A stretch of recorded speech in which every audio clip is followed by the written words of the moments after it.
MLA Congress MLA ఒకరు రావడం, మళ్ళీ తిరిగి వెళ్ళిపోవడం. బహుశా ఎందుకు ఇది? అంటే వచ్చిన వాళ్ళంతా మళ్ళీ తిరిగి వెళ్ళిపోయారా ఏందన్నట్లు? కృష్ణమోహన్ రెడ్డి ఆ! గద్వాల ఎమ్మెల్యే. అంటే ఒక ఫ్యాక్టరీ ఏంటంటే ఆయన సేమ్ డిస్ట్రిక్ట్, సీఎంకి సంబంధించిన సేమ్ డిస్ట్రిక్ట్. మరి ఆయనకు అంతకుముందు ఉన్నటువంటి ఈక్వేషన్స్‌లో ఏమైనా పొసగలేదేమో నాకు తెలీదు. బట్ నేను వినడం ఏంటంటే అక్కడ స్థానికంగా మా కాంగ్రెస్ నుంచి పోటీ చేసి ఓడిపోయినటువంటి అభ్యర్థి ఎవరైతే ఉన్నారో వాళ్లకు ఈయన ఆశించిన పద్ధతిలో ఇంపార్టెన్స్ తగ్గించలేదని, ఈయనకు ఇవ్వాల్సిన ఇంపార్టెన్స్ ఆయన ఇవ్వలేదని ఫీల్ అయినట్టుగా ఒక వార్త. సో వాళ్ళకి ఇంపార్టెన్స్ సహజంగా ఓడిపోయిన వాళ్ళకి ఇస్తే ఈయన కోపం ఉంటుంది కదా. సో అదొక కారణం కావచ్చు. ఇంకొకటి ఏంటంటే అపారమైనటువంటి ధనరాశులు ఉన్నాయి కేసీఆర్ దగ్గర, ఆయన ఫ్యామిలీ దగ్గర. మరి మీరన్న ఆకర్ష్లో వికర్ష్ ఈసారికి. సో ఆ పథకం కూడా ఆయన అప్లై అయిందేమో తెలియదు. ఎందుకంటే ఆయన నాకు తెలియదు, ఆయన స్థితిగతులు ఏంటో నాకు తెలియదు.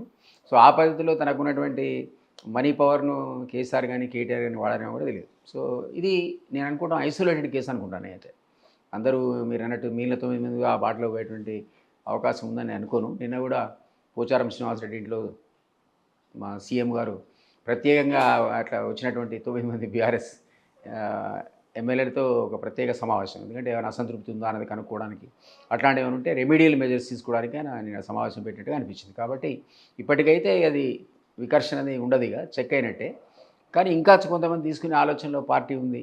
అసెంబ్లీ సమావేశం ముందే ఇంకా చాలామంది వస్తారు, 2/3 మెజార్టీతో మొదలు మెర్జీ అయిపోతున్న వాదన ఉండే, ఆ రూమర్ కూడా ఉండే. కానీ జరగలే. కొంత ఎందుకో ఏ కారణం చేతనో బ్రేక్ అయితే పడ్డది. నేను అనుకోవటం ఈ సమావేశాలు అయిపోయిన తర్వాత 1 మంత్ 2 మంత్స్లో, ఎందుకంటే మనం సుదీర్ఘకాలం చూస్తున్నాం కదా. కేసీఆర్ చూపించాడు కదా, అంతకుముందు రాజశేఖర్ గారు కూడా చూపించాడు, మా పార్టీకి చెందిన ఆయన. ఏంటంటే అధికారంలో ఉన్న వాళ్ళ వైపు ఎక్కువగా మైగ్రేషన్ ఉంటుంది. సో ఆ మైగ్రేషన్ వీళ్ళు ఆపగలుగుతారని ఏదో అనుకున్నాను. ఎందుకంటే ఇదివరకు బీఆర్ఎస్ ఉన్నంత స్ట్రాంగ్గా లేదు. నిజంగానే 39 గెలిచి ఒక స్ట్రాంగ్ అపోజిషన్ కింద వాళ్ళు ఎమర్జ్ అయినా పార్లమెంట్ ఎలక్షన్స్ వచ్చేవరకల్లా వాళ్ళు ఒక్కసారిగా నాట్ ఈవెన్ 10% ఓట్ బ్యాంక్ కూడా లేని పరిస్థితికి వచ్చారు. కాబట్టి ఇప్పుడు వాళ్ళకు ఉన్నటువంటి ఆ గెలిచే ఎమ్మెల్యేని పట్టుకునే శక్తి వాళ్ళ దగ్గర ఉందని అనుకోను, ఎక్సెప్ట్ మనీ పవర్. అది మరి ఎంత పనిచేస్తుందో రాజకీయాల్లో మీరే చెప్పాలి. అపారమైన ధనరాశులు ఉన్నాయని ఒక ప్రచారం, లేదా ఉన్నాయని మీరు స్టేట్మెంటే ఇస్తున్నారా కేసీఆర్? ఉన్నాయని అనుకోవాలి కదా. ఇప్పుడు మనకు తెలియదు ఏముంది అసలు. ఒకప్పటికి మీరు నాతో పాటు మనందరం కలిసి ఢిల్లీలో పనిచేశాం కదా. అప్పటి కేసీఆర్ మీకు తెలియని వాడా?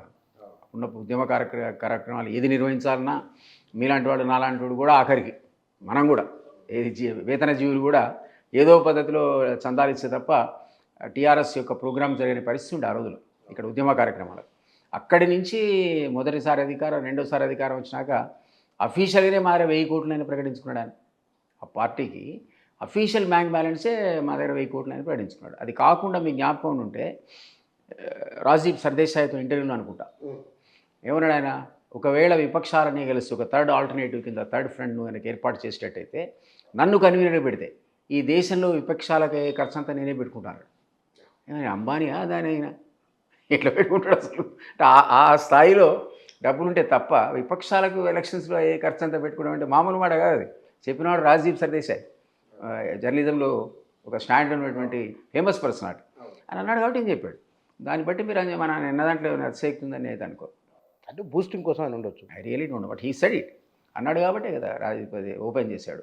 ఆ ఆలోచన కేసీఆర్కి ఉండింది కూడా, మనందరికీ తెలుసు. ఆయన ఎప్పుడు కూడా థర్డ్ ఫ్రంట్ ప్రమోట్ చేసి మనం ఢిల్లీ ఉన్న రోజుల్లో కూడా జ్ఞాపకం ఉంటే ఇంటి పక్క లాలు దగ్గరికి పోయి, తమిళనాడు పోయి, కర్ణాటక దగ్గరికి పోయి, ఇది ఫ్రంట్లో ఫ్రంట్ ఇది యూపీఏలో కూడా ఒక ప్రెషర్ గ్రూప్ క్రియేట్ చేసి తప్ప ఇతర పార్టీలకు మనం అనుకున్న పనులు కావని చెప్పిన సందర్భం, రామ్విలాస్ అన్న సందర్భం మనం చూసాం. అప్పుడు అది వికటించింది. లాలు మళ్ళీ ప్రెస్ పెట్టి నేను అట్లా అనలేదు ఆయనతో, ఈ దీంట్లోనే యూపీఏ 1లో ఇంకో కుంపటి లేదు అని క్లారిటీ ఇవ్వాల్సిన పరిస్థితి వచ్చింది. మీకు జ్ఞాపకం ఉంటే ప్రెస్ మీట్ పెట్టాడు లాలు. కరుణానిధి కూడా మేము బయటికి పోగానే, నేను కేసీఆర్ పోగానే ఈ ప్రస్తావన తెచ్చిన తర్వాత సోనియాగాంధీకి ఫోన్ చేస్తే అహ్మద్ పటేల్ నాకు ఫోన్ చేశాడు. మరి ఇదేది తెలంగాణ బిల్లు మారబెట్టుకొని మీరు ఓ పక్క మేము కన్సిడర్ చేస్తున్నాం యాక్టివ్గా అంటే, ఈ స్వపక్షంలో విపక్షం కూడా ఏంటని అడిగాడు. సో ఇవన్నీ ఆలోచనలు ఆయనకు అప్పటి నుంచి ఉన్నాయి. సో థర్డ్ ఫ్రంట్ ప్రమోట్ చేయాలా, దానికి నేనే నాయకత్వం వహించాలి. నిన్నాక మనం అసలు 39 ఎమ్మెల్యేలై పార్లమెంట్ ఎలక్షన్స్కి పోతున్న సందర్భంలో మీకు జ్ఞాపకం ఉంటే ఒక విలేకరు అడిగిన ప్రశ్నకు మీరు ప్రైమ్ మినిస్టర్ పదవికి ఏమైనా కాంటెంట్ రాని అడిగాడు. అరే భలే ఉన్నావా, అవకాశం వదిలి పెడతారా అని. అవును కదా. అంటే ప్రైమ్ మినిస్టర్ ఆశపడాలి తప్పేముందని అడిగినవాడు. అంటే అప్పటికి ఆయనకు 0 స్థానాలు వస్తాయని అంచనా ఆయన లేడు. ఎందుకంటే ఎక్కడ పోయినా జనం విపరీతంగా రావడం. నిజానికి వచ్చిన జనం ఎందుకు వచ్చారంటే కేసీఆర్ అనేవాడిని అధికారంలో ఉన్నాక ఎప్పుడు చూడలేదు కాబట్టి మా కేసీఆర్ ఎట్లుంటాడు ఉద్యమ నేత చాలా 10 ఏళ్ల తర్వాత వచ్చిన ఎగబడి చూశారు తప్ప ఆయనేమి మాజీ సీఎం చూడడానికి రాలేదు, లేకపోతే కొత్త ఇది ఆయన తెలియని ముఖం అని కాదు. ఆ 10 years వరకు దొరకలే, మంత్రులు దొరకలే, ఎమ్మెల్యేలు దొరకలే, ఎంపీలు దొరకలే, ప్రజలకు దొరికే సమస్య లేదు. కాబట్టి విపరీతంగా చూశారు వచ్చి ఈసారి వచ్చిండని. అది ప్రజాదరణ కాదు అని మీకు పార్లమెంట్ ఎలక్షన్ రిజల్ట్స్ తెలిసినాయి. మీరు కొత్త వ్యాఖ్యానం చేస్తున్నారు కేసీఆర్. ఉన్న మాట చెప్తున్నాను. అందుకే కదా నీకు డిపాజిట్ రాలే కదా చాలా సందర్భాలు, 1 or 2 places తప్ప. ఐ డోంట్ నో మెదక్ వచ్చింది 9-10 డిపాజిట్లు పోయినాయి. డిపాజిట్లు పోయినాయి, మరీ ఘోరంగా డిపాజిట్లు పోతాయని ఎవరైనా అనుకుంటావా? అంతకుముందు 39 ఎమ్మెల్యే అక్కడి నుంచి అందని విషయం అది కింద పడిపోయాడు. ఎంత పడిపోయాడు? 10 to 12% పడిపోతే తనకున్నటువంటి ఓటు బ్యాంకును వాళ్లే లోపాయికారిగా బీజేపీ ట్రాన్స్ చేసే పరిస్థితికి వచ్చారు. అది జరగకపోతే 8 ఎమ్మెల్యేలైన బీజేపీ 8 ఎంపీలు ఎటు తెచ్చుకుంటుంది? ఆ ఓటు బ్యాంక్ మనందరికీ తెలుసు రూరల్ ఏరియాస్లో అంతగా పెద్ద బీజేపీ హోల్డ్ ఉన్నది లేదని.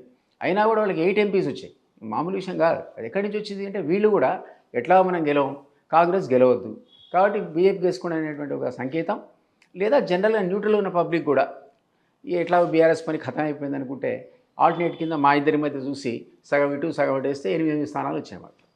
ఓకే, కానీ ఇక్కడ కేసీఆర్ మొన్న అసెంబ్లీకి వచ్చి మీరు ఫాలో అయ్యారా ఉపన్యాసం? ఫాలో ఉపన్యాసం నేను బయట ప్రెస్ మీట్ ఫాలో అయ్యాను. హౌస్లో మాట్లాడలేదు కదా, ఓన్లీ బడ్జెట్ ఇంట్రొడ్యూస్ అయింది, వెళ్ళిపోయాడు, ప్రెస్లో మాట్లాడాడు, మీడియా పాయింట్కి వచ్చి అదే చీల్చి అంటాడుతూ ఉన్నాడు కదా. But first time KCR media point రావడం కూడా. అవును, ఆయన ఎప్పుడు రాడు వచ్చి మాట్లాడి కదా. ఆయన మాట్లాడి వచ్చిన తర్వాత మీ మనసులో ఒక భావన కలిగి ఉండవచ్చు బహుశా. ఏమనిపించింది మీకు? అంటే ఐ వాజ్ సర్ప్రైజ్డ్ యాక్చువల్లీ. అంత ముందు కూడా ఎవరు మన డైలీ డిబేట్స్లో పార్టిసిపేట్ అయ్యేటప్పుడు కేసీఆర్ అనేవాడు అసెంబ్లీకి వస్తున్నా అనుకుంటారా, మీకు పాత పరిచయం కదా అని అడిగాడు. నాకు తెలిసి ఆయన నేచర్ తెలిసి ఆయన రాడన్నాడు. అసలు రాడనుకున్నాను, నేను తెల్లారి చూసి సరిపోయి అయిపోయాను. కానీ ఇక నాకు అర్థమైందంటే మాట్లాడాల్సిన అవసరం లేదు కాబట్టి ఇప్పుడు కూర్చొని పోతే సరిపోద్ది అనుకున్నావు. ఎందుకంటే మీరు you cannot be continuously absent. 3 నెలలు నాకు తెలిసి ఇక్కడ రూల్ ఏంటో తెలియదు, పార్లమెంట్లో మాత్రం 3 నెలలు మించి మీరు ఆబ్సెంట్ ఉంటే స్పీకర్ పర్మిషన్ తీసుకోవాలి మీరు ఎందుకున్నారు. ఆ సందర్భంలోనే మీకు జ్ఞాపకం ఉంటే అప్పట్లో ఎంపీలు ఈయన సంతకాన్ని ఫోర్జరీ చేశారు, అటెండెన్స్ చేసి. ఆయన 3 నెలలు పోకుండా మన ఎంపీతో అప్పుడు రవీంద్ర నాయక్, మసూన్ రెడ్డి, వినోద్, నరేంద్ర, ఈయన 5 ఎంపీలు, అందులో ఒక ఎంపీ నేను పేరు చెప్పదలుచుకోలే, ఆయన పోయి ఈయన సంతకం ఫోర్జరీ చేసి నాకు వచ్చి చెప్పాడు ఇవాళ నాతో తప్పని చేయించాడు కేసీఆర్. ఏంటంటే ఆయన సంతకం నేను ఫోర్జరీ చేశాను సార్, ఇది పార్లమెంట్ రిజిస్టర్లో. అట్లాంటి కేసీఆర్ ఇక్కడ కూడా నాకు తెలిసి అసెంబ్లీలో 3 నెలలు 6 నెలలు లిమిట్ ఉండి ఉంటుంది. 6 months అయిపోయి ఉంటుంది ఆయన గెలిచి.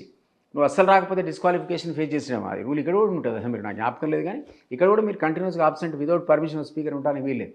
అది తప్పించుకోవడానికి ఒక పూట వచ్చి కూర్చొని సంతకం పెట్టిపోయాడు అనుకుంటున్నాను. అంతే. కానీ మీరు ఇక్కడ అంటే అది సంచలనమైన విషయం మీరు అన్నది. అవును, డెఫినెట్లీ. పార్లమెంటరీ రిజిస్టర్లో దొంగ సంతకం పెట్టడం అంటే మామూలు విషయం. ఎవరు గుర్తుపట్టలేదు? నాకు చెప్పిరా ఎంపీ గారే చెప్పాడు ఇవాళ తప్పని చేసినా అంటే ఏం చేసినావు అంటే సార్ సంతకం నేనే ఫోర్జరీ చేసినా అన్నాడు. మరి అది వాస్తవం ఏమిటనే చెప్తాడు కదా. నేను చెప్పడం కాదు, ఒక ఇంటర్వ్యూలో నేను ఈ మాట రవీంద్ర నాయక్ గారు చెప్తుంటే విన్నా. ఆయన ఆ పార్టీలో లేడు కదా, మా పార్టీలో ఉన్నాడు కదా. సో చాలా కాలం కింద దాదాపు ఒక 2-3 years కింద ఈ మాట అన్నాడు ఆయన. పార్లమెంట్ రిజిస్టర్లో కూడా దొంగ సంతకం పెట్టాల్సిన పరిస్థితి తీసుకొచ్చాడు మాకు.